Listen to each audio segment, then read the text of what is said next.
हरे कृष्णा, राधे राधे। हम श्री कृष्ण चरितामृत श्रवण कर रहे हैं। आज का प्रसंग है श्री कृष्ण सखा मनसुख।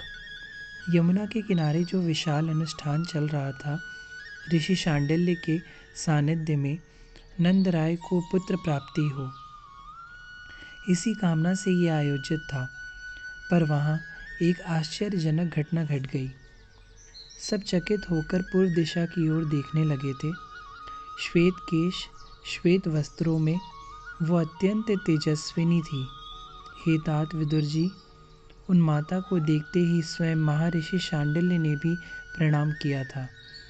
नंद राय उठ गए थे अपने आसन से। नंद राय ने अत्यंत विनम्र भाव से नमन किया और आसन भी दिया। यशोदा जी ने चरण छुए उन माता के। माता ने यशोदा जी के सिर में हाथ रखा और आशीष दिया। हे तात विदुर जी, उन माता के साथ एक बालक भी था जो उनके समान ही तेजस्वी था। गौरवर्ण मस्तक में ऊर्ध्वपुंड, ये ऊर्ध्वपुंड लगाया नहीं था, जन्मजात ही था। हमारा अहोभाग कि आप हमारे यहाँ पधारी माता। महर्षि शांडिल्य ने स्वागत किया। हे नंदराय, यह है महान तेजस्विनी माता पूर्णमासी। भगवान विश्वनाथ की पवित्र भूमि काशी में इनका जन्म हुआ है। महान विद्वान ऋषि संदीपानी इनके छोटे भाई हैं, जो काशी छोड़कर महाकाल की छत्र छाया उज्जैन में वास कर रहे हैं।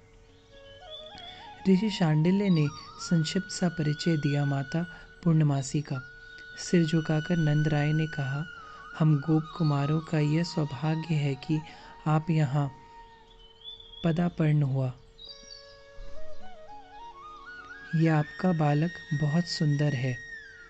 यशोदा जी ने माता पूर्णमासी के साथ आए बालक के बारे में कहा। यह आपका पुत्र है माते? पूछा। हंसी पूर्णमासी। हे नंद गेहनी, ये मेरा बालक है, पर मेरा जाया नहीं है। फिर पूर्णमासी ने अपनी बात भी बता दी। मेरे पिता ने जब मैं अबोध थी तभी मेरा विवाह किसी विद्वान ऋषि के साथ तय कर दिया था। वचन दे दिया था उस ऋषि को, पर कुछ ही समय बाद उन ऋषि का देहांत हो गया। पर जाते जाते उनकी पूर्व पत्नी से जो बालक था वो पालने ही मुझे मिला था। ये वही बालक है, मैं इसे ले आई थी। पूर्णमासी ने अपनी बात कहनी जारी रखी। हे नंदगेहनी, इस बालक का नाम मनसुख है। मैंने ही रखा है। यह सबके मन को सुख पहुंचाता है, हर समय मुस्कुराता रहता है।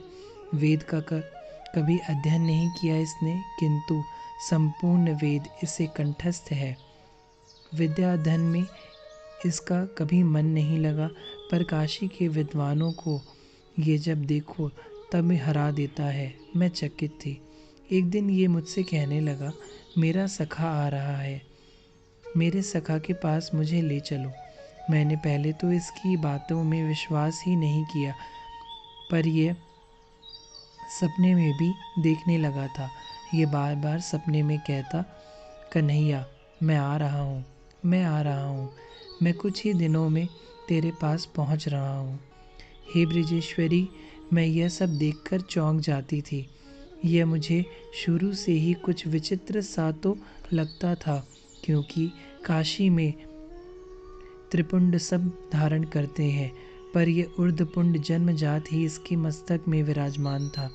रुद्राक्ष इसको कभी प्रिय नहीं रहा। वैसे देखा जाए तो मैं विशुद्ध शिव हूँ। मेरे पिता शैव थे, इसके पिता भी शैव थे।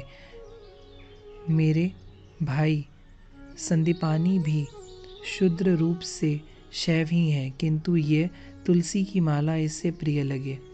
एक दिन भगवान विश्वनाथ ने मुझे ध्यानावस्था में कहा, हे पूर्णमासी, यह बालक जिसका नाम मनसुख है, यह गोलोक से आया है। अनादिकाल से यह श्री कृष्ण का ही सखा है। इसे तुम साधारण मत समझो। गोकुल में श्री कृष्ण अवतार ले रहे हैं, वहीं जाओ और इस बालक के साथ तुम भी वहीं रहो। ये आदेश मिला मुझे भगवान विश्वनाथ से।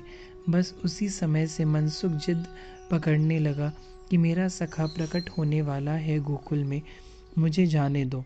मेरा सखा मुझे कह रहा है, तू पहुँच गोकुल में। माँ चलो गोकुल, यह माँ सबको कहता है। हंसी पूर्णमासी यह कहते हुए। हर नारी जात को ये माँ कहता है। लड़की होनी चाहिए, चाहे वो इससे छोटी भी क्यों ना हो, माँ ही कहेगा ये। पर मैं आपको मैया कहूँगा। बालक मनसुख चिपक गया था यशोदा मैया से। क्यों क्यों कहेगा तू इन्हें मैया? पूर्णमासी ने छेड़ा। क्योंकि मेरा सखा इन्हें मैया कहता है ना, कहेगा ना।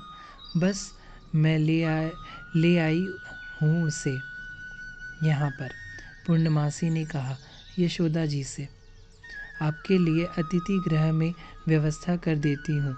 यशोदा जी बोली, ना, मैं अतिथि बनकर नहीं आई हूँ।